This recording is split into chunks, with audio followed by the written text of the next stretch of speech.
Paano nga ba ako gumagawa ng mga colored portrait? Ito ang i-share ko sa inyo ngayon. Dahil sa dami tsaka sa mga paulit-ulit na tanong sa akin kung paano ako gumagawa ng colored portrait, anong mga kulay yung ginagamit ko, anong mga size ng mga needle yung ginagamit ko. Ito, i-share ko ulit sa inyo ng paulit-ulit din dahil marami naman nagpapagawa sa atin ng mga portrait. So, gagawa ko na lang uli ng gagawa ng video para dun sa mga bagong follower natin tsaka sa mga laging nagtatanong sa akin na medyo hindi pa rin maintindihan kung paano ko ginagawa yung mga portrait na ginagawa ko. So hanggat may gustong makinig sa akin, hindi rin naman ako magsasawa sa inyo na mag-share ng mga nalalaman ko. Basta ang importante sa akin, gusto nyo matutunan, gusto nyo matuto. Hindi ako magdadalawang isip na ibahagi sa inyo yung mga nalalaman ko, yung mga natutunan ko sa paggawa ng portrait. Hindi ko rin naman sinasabi na ito talaga yung tamang proseso sa paggawa ng mga colored portrait o ng mga black and gray portrait.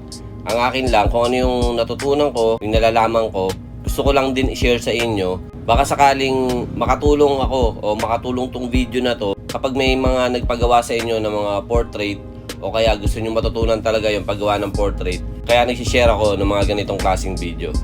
Kaya tara, simulan na natin.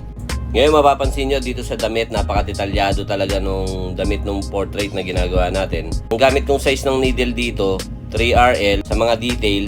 Tapos sa ibang shading, yung 3RL na rin yung ginamit ko dahil maliliit lang naman yung mga design na nandito. Tapos yung shader na ginamit natin dyan, 7M1 at saka 11RS. Sa mga kulay ng damit, basic color lang naman yung ginamit natin dyan. Kaya siguro maiintindihan nyo na kung ano yung mga kulay na ginamit natin dyan. Dito naman sa labi niya, nagline tayo dyan ng 3RL para sa detail ng bibig. Tapos yung mga kulay na ginamit natin dyan, gumamit tayo ng maroon, gumamit tayo ng brown, ng dark brown, tsaka ng dark skin tone. Sa paggawa ng labi, hindi porki nasanay tayo na pag sinabing labi, kulay red na ikukulay natin. Pwede nyo namang ikulay din yung red. Siguro, lagyan nyo na lang din ng mga blending o transition. Halimbawa, mag-start kayo sa maroon, tapos mag-blending kayo ng red. Pwede yun. Pero syempre, kung ang focus mo dun sa kinokopya mo, kung ano yung nakikita mong kulay dun sa ginagaya mong design, mas okay siguro kung yun yung gagayahin mo. Pwede naman natin subukan kung wala tayong ibang kulay. Siguro pwede na yung red tsaka yung maroon. Pero mas maganda sana kung matututunan din natin mag-mix ng mga kulay. Baka sakaling mas ma-achieve natin yung kulay na hinihingi nung reference natin.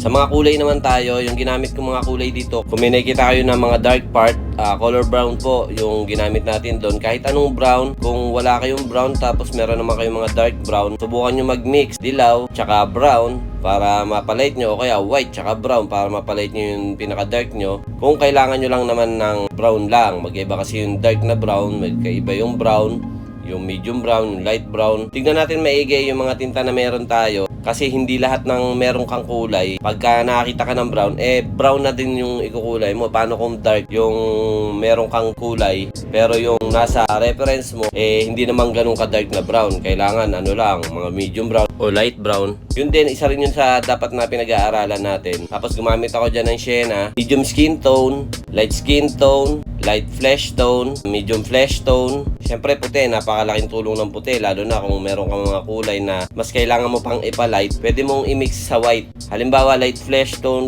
tapos yung hinihingi ng reference is mas light na flesh tone pa dapat. Mag-mix ka na lang ng light flesh tone at saka ng white para mas maging light yung kulay niya. Dito sa mata, 3RL lang din yung ginamit ko. Halos lahat naman ng detail, mata, ilong, bibig, yan yung ginamit ko, 3RL sa pang-detail. Tapos sa mata, dinaya ko siya ng 9 Magnum para hindi matigas o solid yung dating nung 3RL na ginamit natin. Dinadaya ko siya ng Magnum, pwedeng 7 Magnum, pwedeng 9 Magnum.